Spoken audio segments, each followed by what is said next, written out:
Ya, ayatnya adalah yang ini saudara. Nah ini Yohanes 1 ayat 38. Ya, saya bacakan ya saudara, Yohanes 1:38. Tapi Yesus menoleh ke belakang, ia melihat bahwa mereka mengikut dia, lalu berkata kepada mereka, apakah yang kamu cari?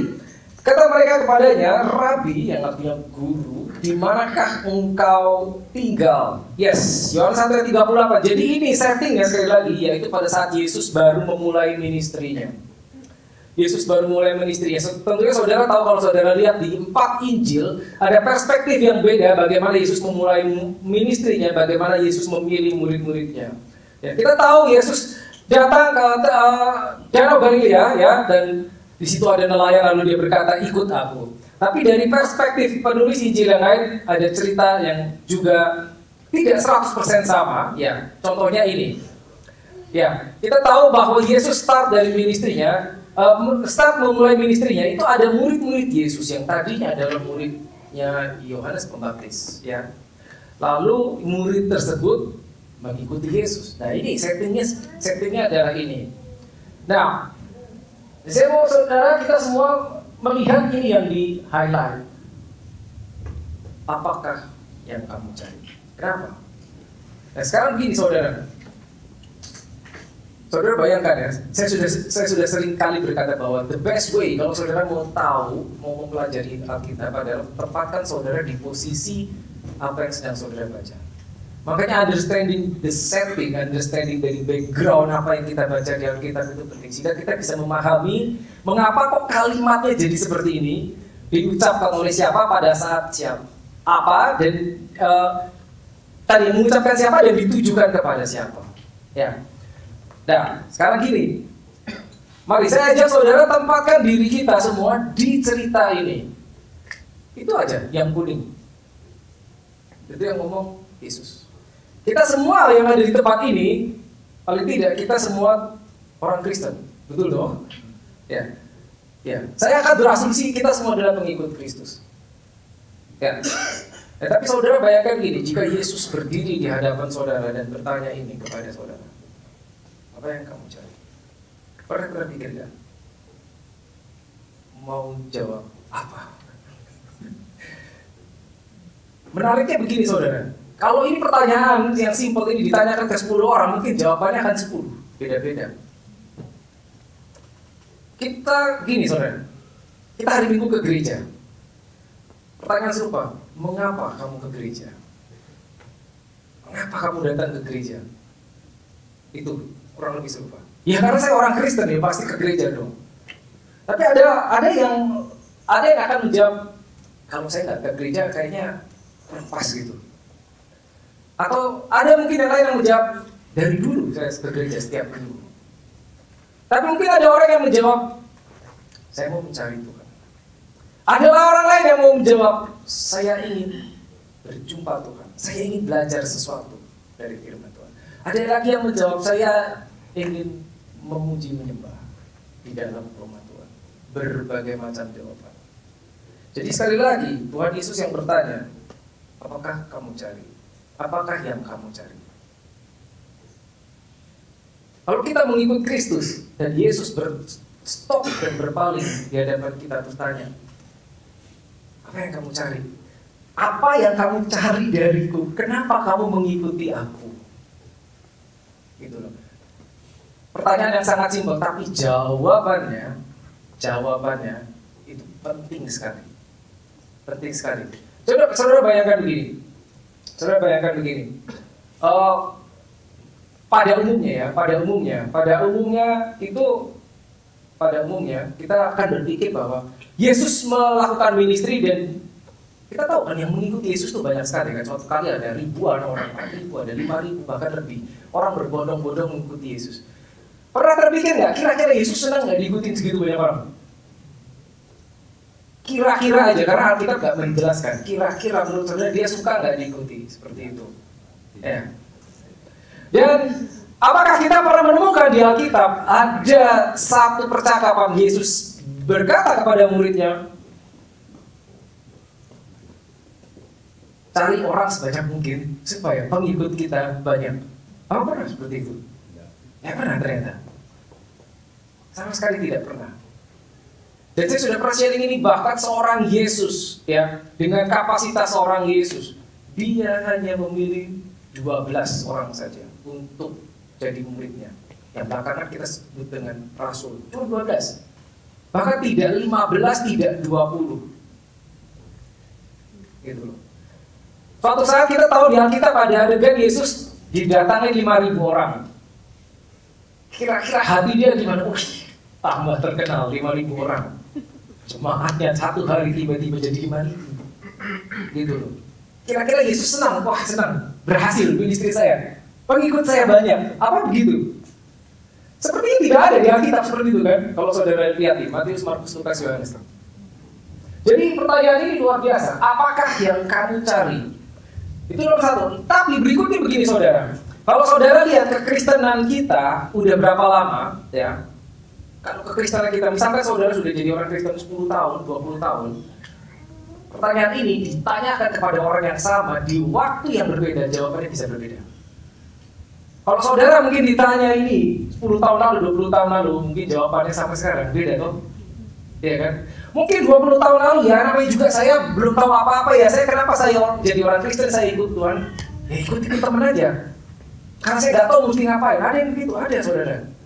Saya nggak tahu, kayaknya asik tuh di gereja ramai itu, saya ikut aja. Mungkin sekian puluh tahun yang lalu. Tapi kita berjalan di dalam Tuhan, berkembang, mengenal firman-Nya, mulai berbeda toh. Jika pertanyaan yang sama ditanyakan lagi sekian tahun kemudian, jawabannya mungkin beda. Gitu. Tapi jangan lupa, kalau ini ditanyakan sekian puluh tahun ke depan, jawabannya juga beda lagi. Gitu. Dan itu menunjukkan bahwa setiap kali dan saat kita berjalan sama Tuhan, kita harus berhenti beberapa saat untuk recalibrate, mengkalibrasi motivasi kita. Motivasi kita apa? Ikut Tuhan.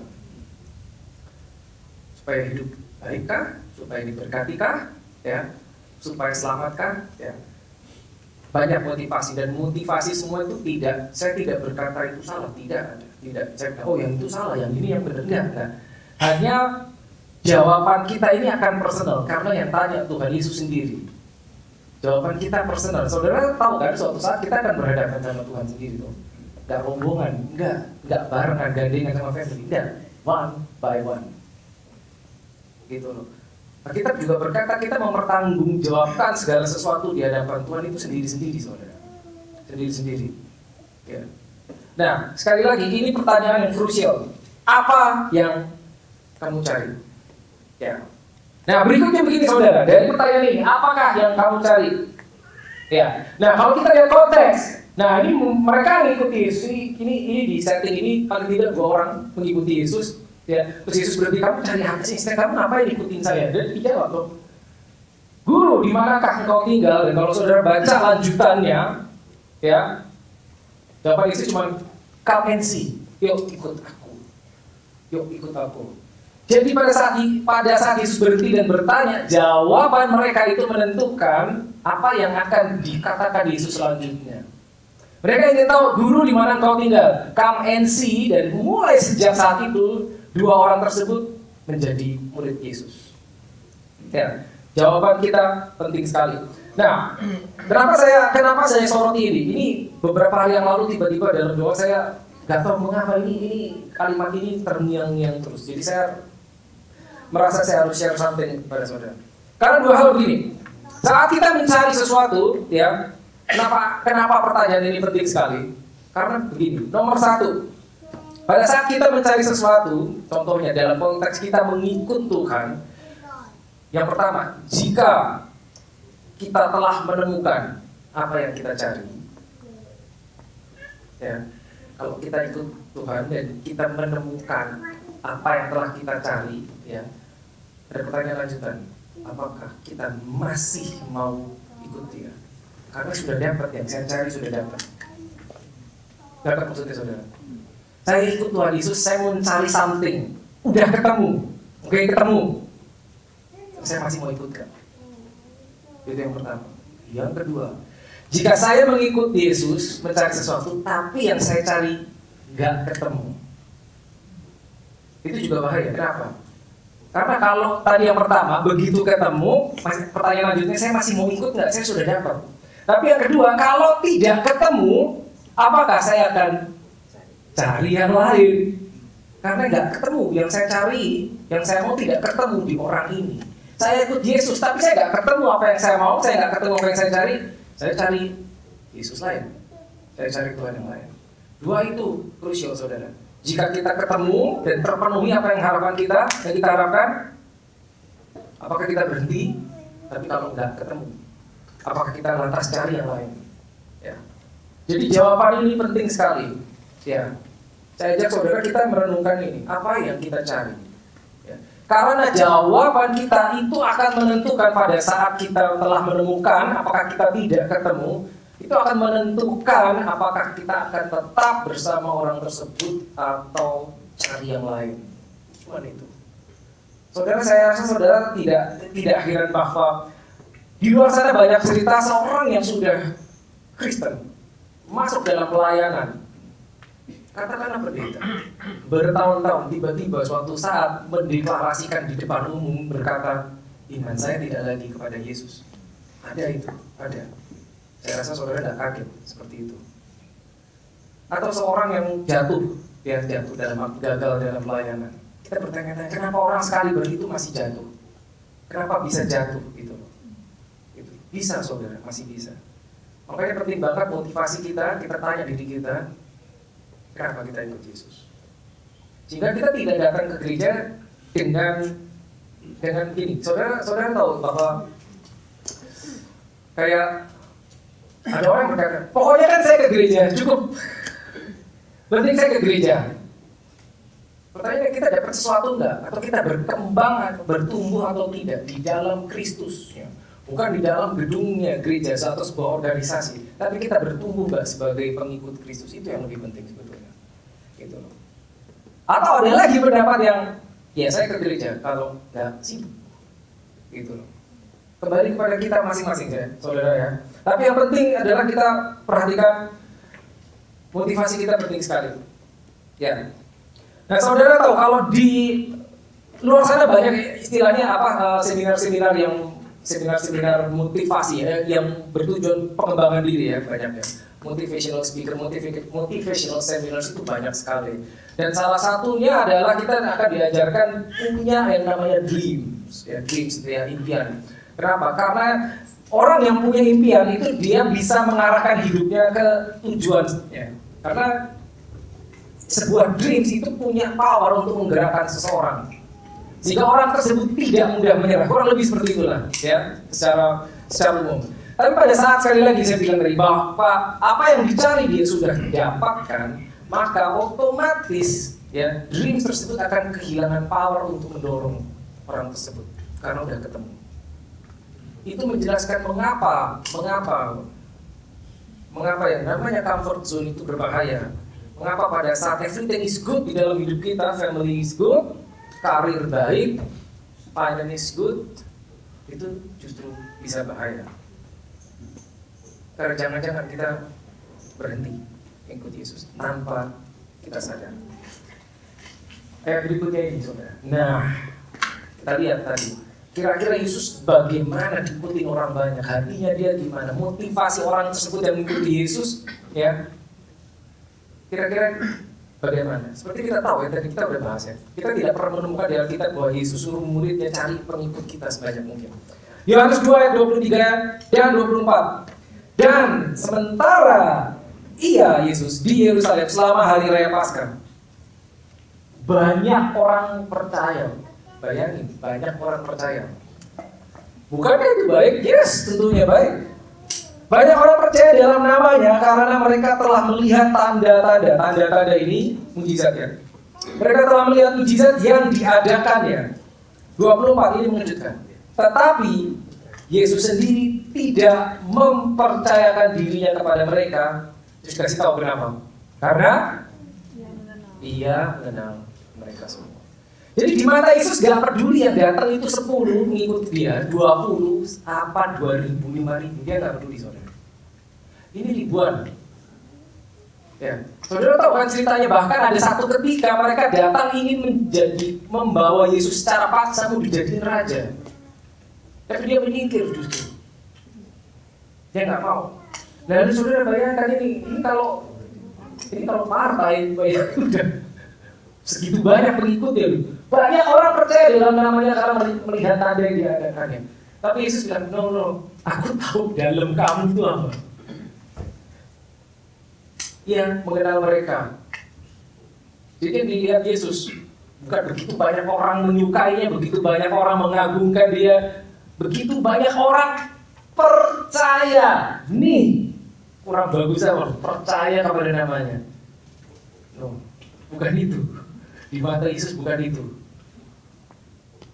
Kita orang percaya, saudara kan? Ya. Banyak orang percaya dalam namanya. Kita orang percaya dalam nama Yesus. Tapi dia tidak mempercayakan. Nah, itu dua hal yang berbeda. Kita percaya dalam nama Yesus, kita percaya kepada Yesus, sama Yesus mempercayakan dirinya kepada kita, itu dua hal berbeda, saudara. Kita harus tahu, enggak otomatis, oke, Lord, I trust you, lalu dia mempercayakan diri kepada kita. Ternyata ini ayatnya bunyi demikian. Belum tentu sama. Itu dia. Karena apa? Karena ia mengenal mereka semua. Alkitab mengatakan bahwa manusia melihat luarnya, Tuhan melihat hatinya. Yang kita sembunyikan rapat-rapat tidak bisa lolos dari Tuhan. Dia tahu dalam kita apa. Dia tahu kalau kita datang pura-pura, dia tahu. Dia tahu kalau kita tulus, dia tahu. Dia tahu. Makanya pada saat dia pilih, dia memulai ministrinya, dia perlu 12 orang. Dia nggak pasang iklan, dia pilih handpick one by one. Kamu. Karena aku tahu isi hatinya di dalam orang-orang itu, dia tahu. Bukan 12-nya orang perfect, no. Ada yang berlatar belakang kelam aja, kita tahu. Bukan orang-orang hebat, tidak. Tapi dalamnya, potensinya yang dilihat Yesus. Nah, itu yang perlu kita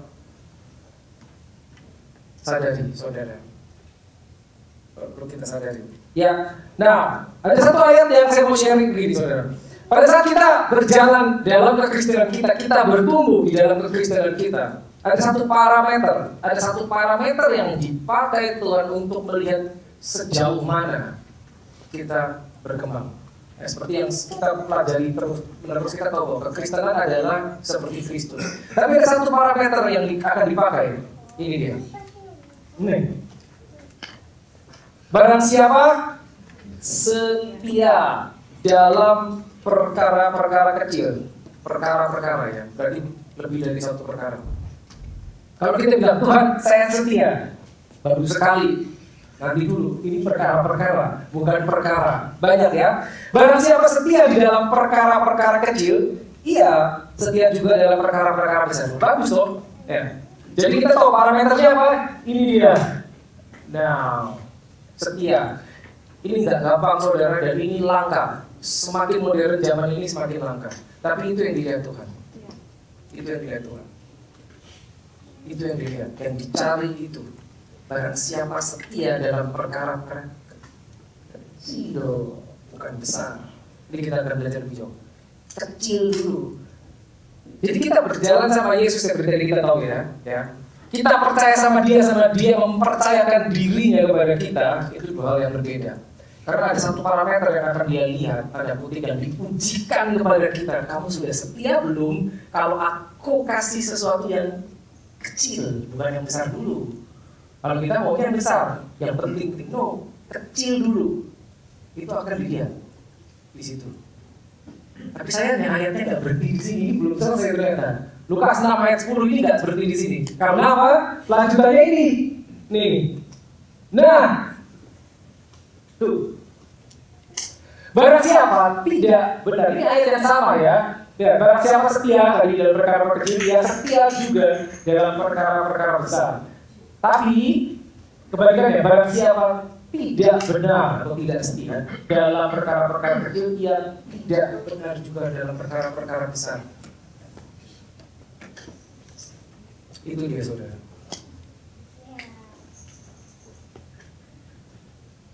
Itu. Jadi kalau saudara lihat ada orang setia dalam perkara kecil, contohnya lah ministry ya, pelayanan. Saudara datang tadi pagi, saya tanya saudara ya, beberapa, mostly saudara datang dari pagi. Di ruangan ini sudah ada kursi atau pernah pikir dari itu yang masang kursi siapa? Karena ruang ini sebetulnya kosong, gak ada kursinya. Jadi ada orang yang datang pagi-pagi benar, gotong-gotong kursi, pasangin satu persatu supaya kita bisa duduk. Gak kelihatan pelayanan itu, gak kelihatan, gak ada yang tahu. Tidak pernah disebut namanya orang yang pasang kursi. Tidak pernah disebut. Perkara kecil, kelewat dari mata manusia. Tapi Tuhan lihat, kalau kamu setia untuk masang kursi aja, baru dia akan diberi tanggung jawab. Ya. Tahukah saudara, Tuhan memberi tanggung jawab itu ternyata dia mempercayakan dirinya kepada saudara. Saat dia memberi tanggung jawab something, itu dia mempercayakan dirinya. Gitu loh. Jadi pada saat kita ingin membuat sesuatu untuk Tuhan, dia harus mempercayakan sesuatu kepada kita. Baru kita bisa seperti itu. Ada stepnya, ada protokolnya. Ya, setia dengan perkara kecil dulu, baru setia dengan perkara besar. Saya ambil contoh begini. Saudara tahu kami, Yesus datang ke dunia. Dia mulai ministry umur 30 tahun loh, ya kan? Dia baru start 30 tahun. Kalau kita baca Matthew, Mark, Luke, and John, itu isinya adalah kisah Yesus pelayanan. Ya, berarti itu isi rentangnya cuma kurang lebih, mostly cuma 3,5 tahun. Ya, dari dia start ministry sampai dia mati di salib, dia bangkit. Dan saudara tahu kan, dia kan datang ke dunia nggak langsung gede tuh, dari kecil tuh, dari 0 ya. Sampai usia 12 tercatat di Alkitab, lalu 12 gak ada ceritanya sampai usia 30. Berapa tahun tuh? 18 tahun. 18 tahun ada gap. Gak ketahuan Yesus ngapain aja. Tapi yang kita tahu, dia dilahirkan di dalam sebuah keluarga yang tanda kutip berprofesi tukang kayu. Maka dibilang bahwa dia anak tukang kayu. Dan budaya saat itu kebanyakan kalau orang tuamu tukang kayu, ya anaknya tukang kayu. Orang tuanya nelayan, anaknya nelayan, seperti itu. Maka Yesus dianggap juga sebagai tukang kayu. Nah, saudara pernah kebayang nggak? Yesus itu tidak pernah ditakdirkan berprofesi jadi tukang kayu, nggak pernah. Memang Alkitab tidak mencatat demikian, tapi tidak ada kalau kita baca bahkan di Perjanjian Lama, ada adegan Bapa di surga suruh ke Yesus, kamu datang ke dunia, nanti jadi tukang kayu. Gak ada. Bayangin tukang kayu itu kerjanya apa? Ini bikin ginian, bikin meja, nyerut, bikin mebel, gergaji, potong. Apa kira-kira Yesus melakukan itu 18 tahun at least? Kapan ini? Ngapain ini potong-potong kayu? I am the son of God. I am the son of God. Potong-potong kayu 18 years. Saya nabi besar, I am a rabbi, I am a great teacher. Cuma motong kayu 18 tahun. Seorang Yesus dia harus belajar dari perkara kecil, dia tidak ditakdirkan jadi tukang kayu. Tidak. Dan kenapa saya share seperti ini, saudara? Nah, supaya kita bisa perspektif kita berubah sedikit. Karena begini. Tuhan bisa melatih saudara menjadi sesuatu yang besar di masa depan dari kesetiaanmu atas apa yang kau lakukan saat ini. Meskipun itu kelihatannya tidak ada hubungannya dengan planning Tuhan di masa depan. Yesus sebagai king, kita mencatat dia lahir sudah raja, ya, deliverer of Israel, nabi, rabi, bukan cuma nabi tapi rabi, guru. Diakui, orang-orang Farisi mengakui, mereka juga panggil rabbi, gitu. Apa hubungannya jadi sama tukang kayu? Tapi dia harus melalui gergaji, harus melalui ini dulu 18 tahun. Penantian itu nggak ada hubungannya sama destiny dia di masa depan. Coba bayangkan saudara. Tapi dia harus belajar ketaatan, belajar kesetiaan, belajar sesuatu yang tanda kutip rasanya nggak ada hubungannya. Ngapain aku di sini 18 tahun? Dia bisa protes dengan Bapak di surga. Bapak, kapan nih? Umur 18, umur 19, mungkin tahun depan umur 20 masih gini, umur 25 masih motong, umur 29 masih gitu ngetok-ngetok palu. Tiba-tiba umur 30 tahun Alkitab mencatat dia muncul dari air, langit terbuka dan suara berkata, "This is my beloved son." Gitu. Jadi apa yang kita buat sekarang itu bisa jadi adalah your preparation time. Apa yang kesetiaan saudara sekarang ya dalam konteks perjalanan saudara dengan Tuhan itu mungkin adalah persiapan saudara yang dipakai Tuhan untuk panggilan yang lebih besar di masa depan. Kita nggak tahu gitu saudara. Kita nggak tahu. Saudara ikut SOM sekarang. Beberapa ada yang pernah bilang, saya nggak kepikiran nanti suatu saat saya ngajar. Jangan ngomong gitu, you don't know. Saudara nggak tahu. Mungkin 10 tahun dari sekarang, nggak usah 15 tahun dari sekarang. Mungkin saudara yang berdiri di sini, saudara nggak tahu kan? Amin. Kita amin ya. Kita nggak tahu saudara, Gitu. Saya kalau tengok 10 tahun ke belakang, saya juga nggak tahu hari ini akan seperti ini. Tidak pernah tahu. Bercita-cita seperti ini tidak pernah ada. Gitu loh. Nah, tapi sebaliknya begini, saudara. Jangan batasi diri kita. Tuhan, aku hanya mau ini aja. Ya. Biarkan penciptamu yang menunjukkan masa depanmu. Tahu nggak? Gitu loh. Pada dasarnya manusia itu cuma bisa dilihat apa yang bisa dipahami apa yang dilihat saja. Dia bisa merencanakan sesuatu, tapi itu kan cuma rencana manusia, bukan kehendak Tuhan. Tiba-tiba satu saat di dalam hidup saudara dia bisa belokkan saudara jadi apapun juga, nggak tahu. Gak ada hubungannya sekarang Tuhan yang saya lakukan dengan ministry. Saya di marketplace, bisa jadi. Tapi saudara nggak tahu kan suatu saat tiba-tiba dipotong sama Tuhan, saudara belok tiba-tiba dalam waktu singkat tiba-tiba langit terbuka dan suara turun atas saudara. Siapa yang tahu Yesus itu 30 tahun lagi gergaji tiba-tiba, this is your time. Coba tuh pergi ke sungai Yordan. Nggak tahu saudara. Selama saudara fleksibel dengan tuntunan Roh Kudus, dia punya wewenang untuk membentuk hidup saudara menjadi apa yang dia mau. Jangan dikunci hidup kita oleh pandangan kita sendiri yang terbatas. Ya, nangkap ya saudara, maksudnya seperti itu. Jadi pertanyaan Tuhan, aku ngapain sekarang? Kayaknya hidup saya gini-gini aja. Nanti dulu, belum selesai. Atau mungkin kita berpikir, Tuhan masa depan, masa kemarin aja saya kayaknya nggak punya, buru-buru masa depan saya. Dulu, belum selesai saudara. Jangan berpikir seperti yang kita tahu berdasarkan pengalaman kita, berdasarkan knowledge kita. Nah, kalau saudara serahkan hidup saudara ke Tuhan, yang mengubah itu dia, yang arsiteknya dia, bukan kita saudara. Nah itu yang kita mesti ingat. Yesus sendiri mengalami itu. Ya, jadi ingat, tanggung jawab atas perkara yang kecil itu krusial saudara. Kecil ya, ingat ya, perkara kecil, bukan satu perkara kecil. Kalau saudara sekarang ministry saudara, saya cuma asyar, kerjaannya cuma nyalamin orang, shalom cuma gitu. Shalom. Kita nggak tahu suatu saat saudara shalom itu yang datang, yang menerima shalom, yang menerima damai sejahtera yang keluar dari mulutmu. Saudara nggak tahu orang itu siapa. Orang itu akan jadi apa juga saudara nggak tahu. Gitu. Milikilah perspektif yang luas, yang jauh ke depan seperti Yesus. Akan ada saatnya destiny saudara itu ketemu sama timeline. This is your timeline and this is your destiny. Pada saat itu ketemu, maka itu divine arrangement. Baru itu terjadi sesuatu.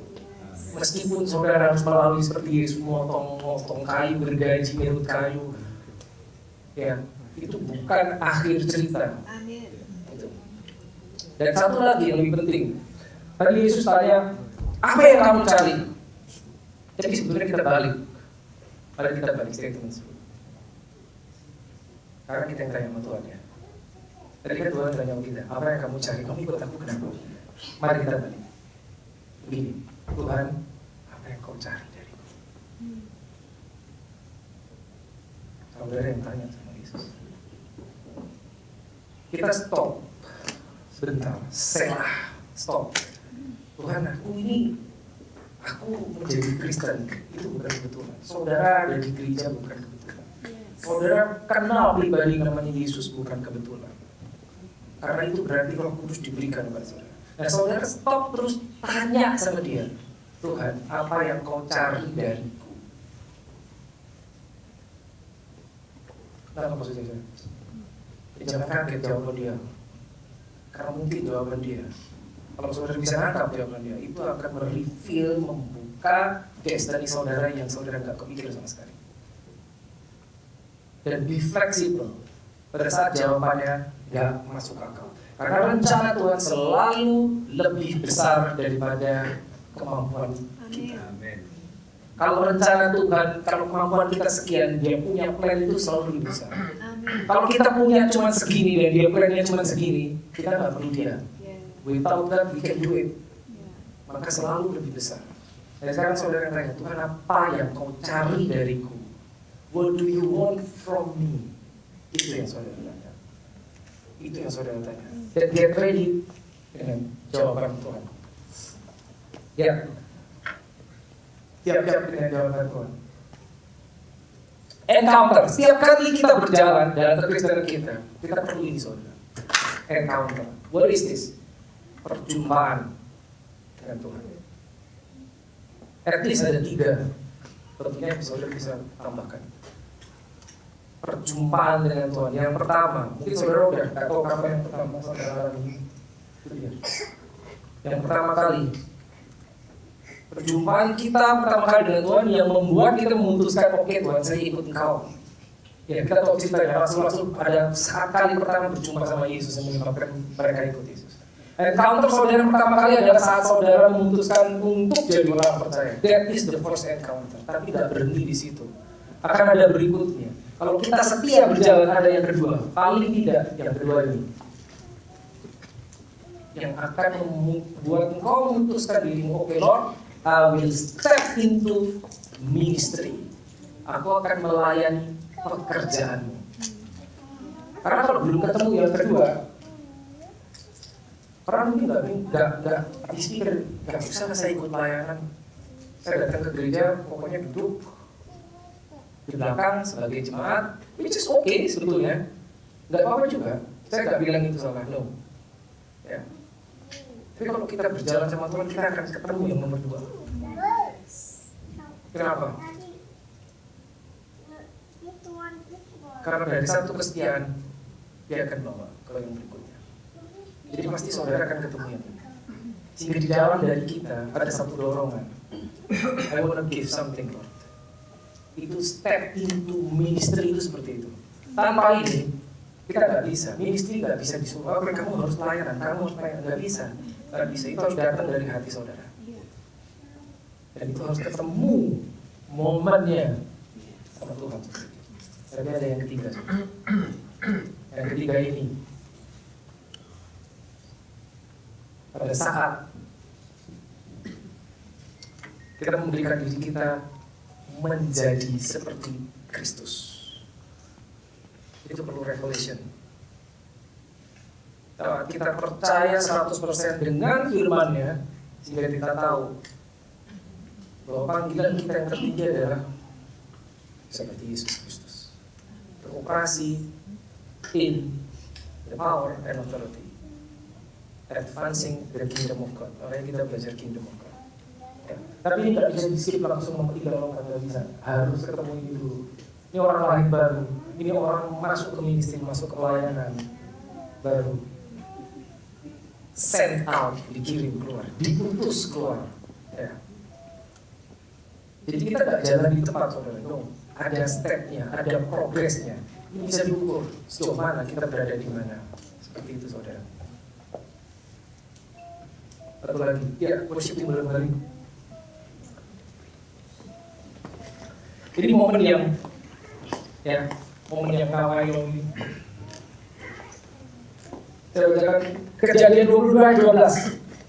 Sekali lagi setting ceritanya, Kejadian 22 ayat 12 ini adalah saat Allah Bapa sendiri meminta Abraham untuk menyerahkan anaknya, anak tunggalnya yang dikasihnya. Kita tahu ceritanya, untuk dikurbankan. Dan kita tahu Abraham taat. Tapi pada saat Abraham sudah siap untuk membunuh anaknya karena harus dikurbankan, ini ayat ini muncul. Jangan bunuh anak itu dan jangan kau apa-apakan dia. Sebab ini penting. Sebab ini yang ngomong Tuhan Allah sendiri.